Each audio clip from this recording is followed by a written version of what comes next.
So can you all see it now? Yes. And is it sharing full screen? Yes. Yes. Yes. And Yes. is it moving? Yeah. Okay. Okay, cool. Good. So you can start. So hi, let me introduce me again. I am Ping-Chen, or you can call me Daniela if that's easier. And my topic is a brand storytelling strategy of Taiwan's fashion influences from the scenario planning perspective. So here are my outline. So my background, you can see that social media and technologies are breaking physical and psychological barriers. So you can see that there are influencers, they are showing their best and they are growing both locally and globally. So you can, but actually they are like dogs. So they are like elegant on the surface while they are paddling like hell below the surface, because you can see there are the rising of technologies, for example, AR, VR, and even the metaverse that no one knows about what is it. And then also the algorithm is favoring the micro and nano influences. So how the newcomers of the, for example, YouTubers and influencers can ride with the tide of AR, of the emergence of technology, and how the already famous influencers, they can secure the position with the algorithm doing like this. They need strategic plans. So here are my motivations. So personally speaking, I major in foreign languages and literature, and then I had the experience of working as an AR app development and also in social media based news. So I found out that storytelling is actually the core of everything. So also you can see on the right hand side, the content creation. You can also think of it as a kind of storytelling. And you can see that it contributes to 83% of the marketing growth. And also my methodology, the scenario planning, is a storytelling of the future itself. So here are my research objectives and questions, and it can be categorized into 4 parts. The first would be to identify the vital driving forces of the interaction growth, and then, to distinguish the certainties and uncertainties, and also to ensure the internal consistency of the brand developments. And the second part would be to see if the individual influencers and the brand agencies align. So if their need or if their strategy aligns with each other. And then next would be to generate discussion of implications regarding the scenario and to come up with strategic goals in terms of interaction. So here you can see, here's my conceptual framework laid out linearly.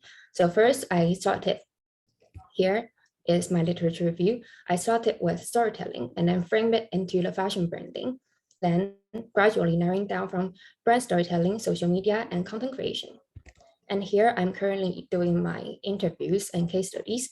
And so I hope that I can identify the driving forces of what is changing and how the future may be.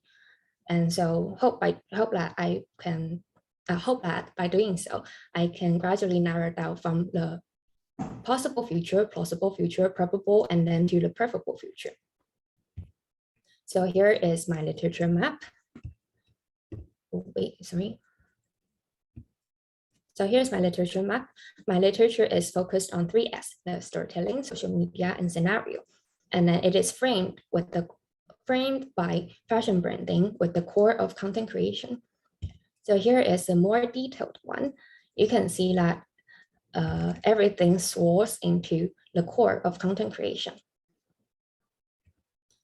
And so here is a case.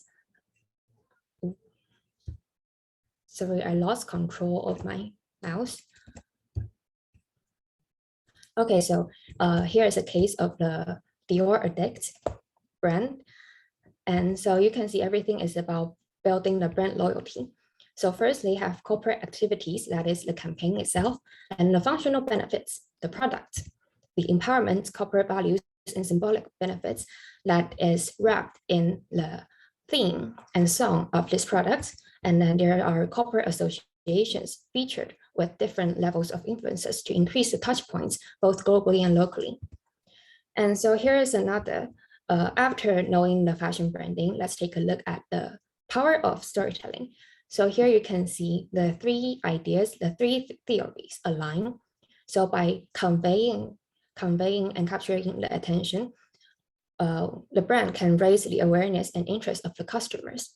And then the next part, by communicating and creating empathy, the customers will take the function, or if they need it, into consideration and intent. And then by convincing, people can actually take into consideration and then evaluate and even purchase after the compare of actions. Then here, the bottom part, you can think of it as a story. So first, they tell a story, set a scenario or set a situation, and then they create a conflict. For example, if you cannot deal with something, then they introduce a product to you, then the climates will be introduced with benefits. So after you have your pain points and then you get in touch with the products, your life is forever changed. So the differentiation is set. So here they align with each other. And then here, this is the case we see previously. So you can think of influencers as natural storytellers. They are the way to increase touch points is to cooperate with different levels in terms of the followers of influencers, and that the influencers initiate ongoing conversations between the brand and the consumers. And so after sharing with you what is storytelling, who tells the story, here, let's talk about how the stories are told, or you can think of it as a form of a storytelling. So social media is enabled by the advance of technologies, right? And then technology is, there are three domains of it. The first would be personal, social, and then third would be experiential. So personal, you can think of it as a storytelling because it involves selective attention, individual control. Then the next would be social, and social media is what enables interpersonal connection and the pursuit of aspiration. Then the third is what I want to focus on in this part. So experiential, you can think of it as technology, and what is the most trendy thing would be the bionics. So bionics is technologies mimicking the mechanism of living creatures. So you can see on the photo on the right-hand side, there are the human functions and then the machine functions. So you can refer, for example, you can refer artificial intelligence to machine thinking, and then NLP as machine communication, and so on and so forth. So you can also think of it as a trend. So this is after the AR and VR technologies, how people can cooperate with them and not be eliminated by the tide is something the storytellers, the influencers have to take into consideration. And so here is the methodology. So what is scenario planning? So let's talk about scenario first. So scenario is, by its definition, it's a description of what could possibly happen. So in other words, it is a storytelling of the future. And so here are four processes. The first would be to identify the driving forces. Next, to identify the critical uncertainties. Then develop plausible scenarios and discuss implication and paths. So by doing so, we can gradually narrow the future down from the possible and then gradually to preferable ones to more strategically plan the future. And here are my case selections. So the selecting criteria would be, they have to be Taiwanese fashion influencers, and they have to be managing multiple platforms. And then the popularity, network value, and growth rate is also valued here. So the reason why I chose personal and firm level is because I want to compare and contrast on their needs. So here is my research framework. I finished my literature review. Oh, it's actually ongoing. And then also I'm conducting survey, interview, and case studies, and analysis and interpretation. And then finally will be the implement. Then here is my case study method. So I will be conducting at least 3 case studies. So in the end, I'll be comparing, contrasting, and combining the results. And so by doing so, you can think of it as lists. You can think of the case studies as different iterations.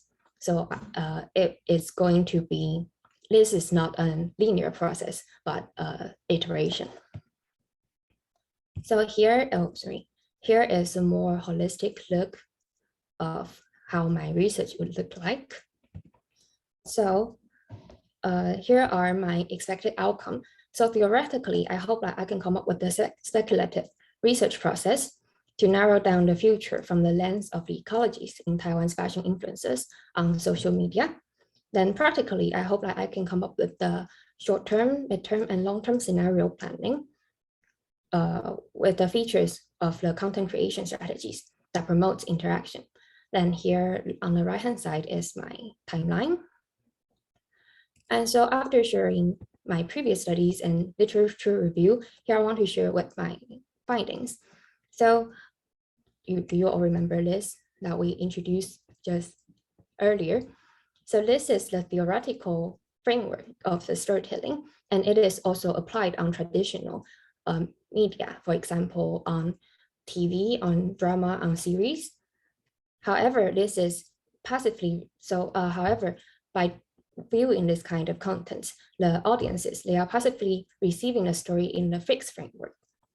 But actually, from the data provided by YouTube internal data, they show that actually for the trend is to capture the attention of the audience right away, maybe within 7 seconds or even 3 seconds.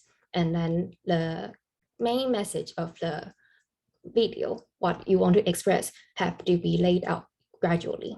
So because they're actively deciding when to stop watching, so they can quit anytime.